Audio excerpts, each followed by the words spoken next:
Hi, welcome to our second tape of the series. Before we get started with our second tape, we want to go over the points we made on our first tape.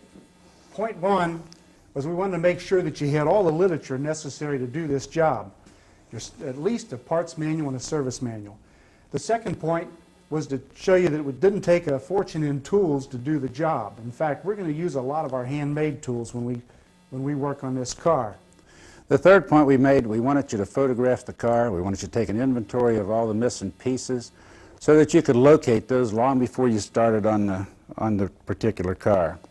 Next point was we disassembled the car. We showed you how to disassemble the car, and most importantly, how to store the parts so that you know where they are, so that you don't lose them. Now we got this rusty frame here. There's all kind of ways that you can go about this. You can send it out and have it steam clean. You might take it someplace and have it sandblasted.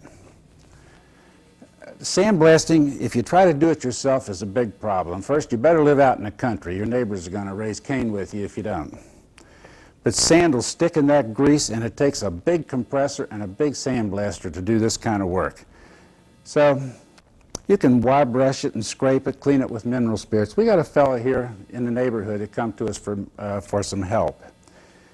And we showed him how to do his. He wire brushed it, he scraped it, cleaned the grease off of it, washed it down with mineral spirits, and painted it with black chassis paint. Looks just like the factory did it. When the factory does this, they use a black primer. And it really come out nice. In our case, we're going to take it to the stripper, to a strip tank. He'll dip this whole thing, it'll come back rust-free, dirt-free, be beautiful. All this grease and everything will come off of it. In fact, we can leave some of the steering parts in because it'll clean those up without hurting them. We have to remove the differential, however, because it has to be opened up or they won't put it in their tank. In the years we were in business, only about 1 out of 25 or 30 of those was ever bad. We know this one's good because we drove the car. As you can see, we took the brake lines off, the gas lines off. They're laid here, they're tagged, they're marked with the location. We also took photographs of all this before we did this, because we want to make sure we get them back where they belong. Don't ever discard these old parts until you get through and you get the new ones on. If you throw away the old part, you may need it to match up when you buy a new part. Yeah, you might think you got a brake hose that is the same as what you had, and maybe the threads are different. Just hang on to it until you're sure you don't need it anymore, and then pitch it. Now, this automobile was involved in a minor accident. We have some damage on the right front frame horn here. Now we're going to show you how to check the frame to make sure you haven't got a bent frame. We're going to use a shop manual to do that. This shop manual spells out every dimension of this frame. The width, the length. What we're going to check is the different diamond. Points. It tells you different points, all the measurements from different points and how the spread of the frame should be. We're going to check it for a diamond since we had a damage up here on the right front. 107 inches. You do the same thing on the other side from the same points. 107 1/8. You're allowed a 1/4 of an inch difference. So there's no damage to this frame other than that frame harm, which we're going to straighten. We sort of knew that going in because the frame horn only has light damage on it. Fred, let's get a jack and let's straighten this frame horn.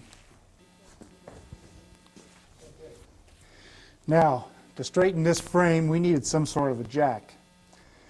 We went to a salvage yard and we bought this bottle jack, brought it home, we welded a nipple on the bottom of it. Now we can add different size pipes, different lengths pipes to do different jobs, pushing jobs. This will come in handy lining up sheet metal or anything that you want to do.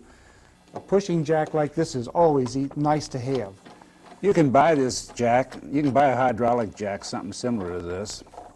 They cost around $300 to $600 depending on how big you buy it. But this will do your job, and I think we got maybe 20 bucks invested in this. Let's see what kind of a measurement we got, Fred. We're supposed to have 31 3/4.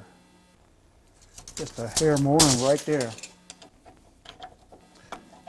Once we get this jacked out, it won't stay. So we're going to heat this where these kinks are on both the top and the bottom. Fred, light the torch up. And let's see if we can take that buckle out of there so it'll stay when we take the jack out.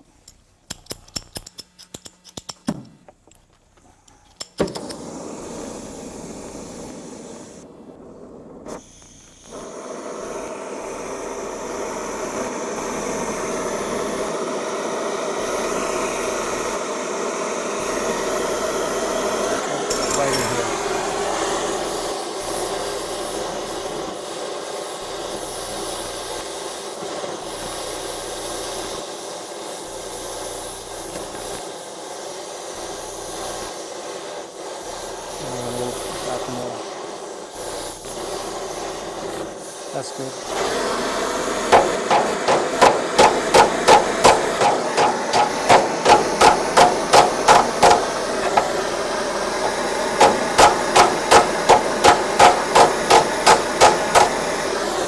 That's pretty good. That's good. What about right here?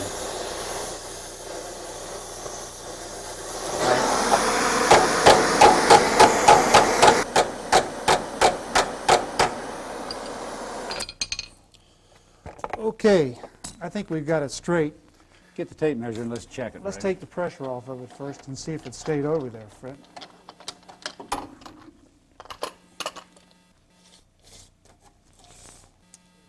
Yeah, we got a good measurement. It's just about right.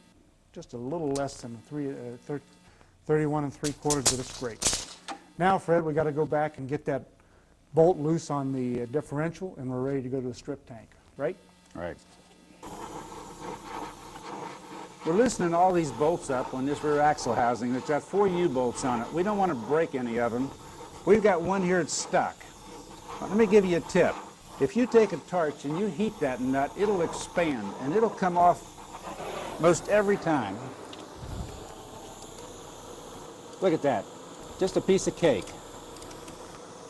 When we get out to the strippers, it'll be easy for us to take these off the rest of the way without breaking any of them. We're going to slide this rear axle housing out of here when we get out there and bring it back with us, because we're going to clean it and paint it, overhaul the brakes, and do all this while he's dipping the frame. Fred, we're ready to go to the strip tank. Let's put it on a trailer. I'm ready. Now, this is a tip. Remember, when we told you about your taking the inventory of your automobile, to check for all the lines, the alignment of the hood and the doors. Well, if you have a wide alignment someplace or a problem, let me show you what might be the problem. Let's suppose that this is the frame of your automobile. Your service manual will tell you that you can drop a bracket down here and a bracket down here and stretch a string tight across these brackets. Then by measuring up off of the string, you'll be able to check whether this frame is sagged in any particular place. This is important because what if this was one of these old cars, like a Model A, where you would have a wide hood alignment here, a wide gap down here, and a close gap here. That would be an indication that this is sagged. So be sure and check all these alignments when you make your inventory. And this is called a datum line, and all this is explained in your service manual. So be sure and check these things before you get started on your automobile.